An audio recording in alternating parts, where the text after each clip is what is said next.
ইতিপূর্বে মাধ্যমিক বিদ্যালয় ছাত্রদলের সংগ্রামী সভাপতি আসাদিক ইসলাম জিয়া।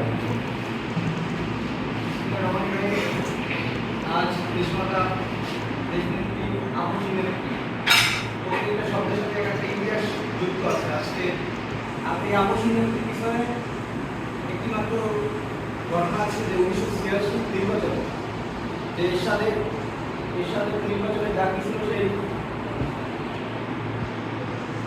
এরশাদের সেই ফেসিস্ট হাসিনা ফেসিস্ট নির্বাচনে হাসিনার মতন ফেসিস্ট ছিল, তার নির্বাচনে সে অংশগ্রহণ করেনি। এই প্রেক্ষিতে সে আবশ্যিক তকমা পেয়েছিলেন।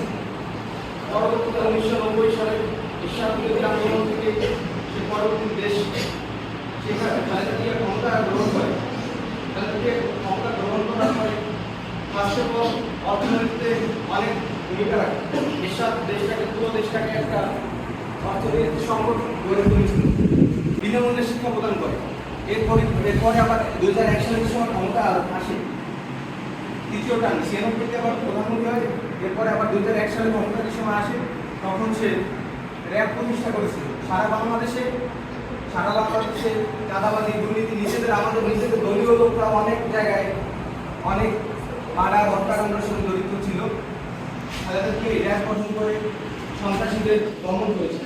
পরে দুর্নীতি দমন কমিশন হাজার হাজার কোটি টাকা শেখ হাসিনা দুর্নীতিগ্রস্ত হয়েছিল। এর পরিপ্রেক্ষিতে 2001 সালে সে দুর্নীতি দমন কমিশন গঠন করে দুদক গঠন করে। এরকম ময়ূরীর প্রকৃতিতে আমাদের খালেদা জিয়া অনেক পেয়েছিল যে মন্ত্রিত্ব করা সে কোনো কিছু পরোয়া করে নাই, সেই পথটা আমাদের এইসব প্রোগ্রাম নেই।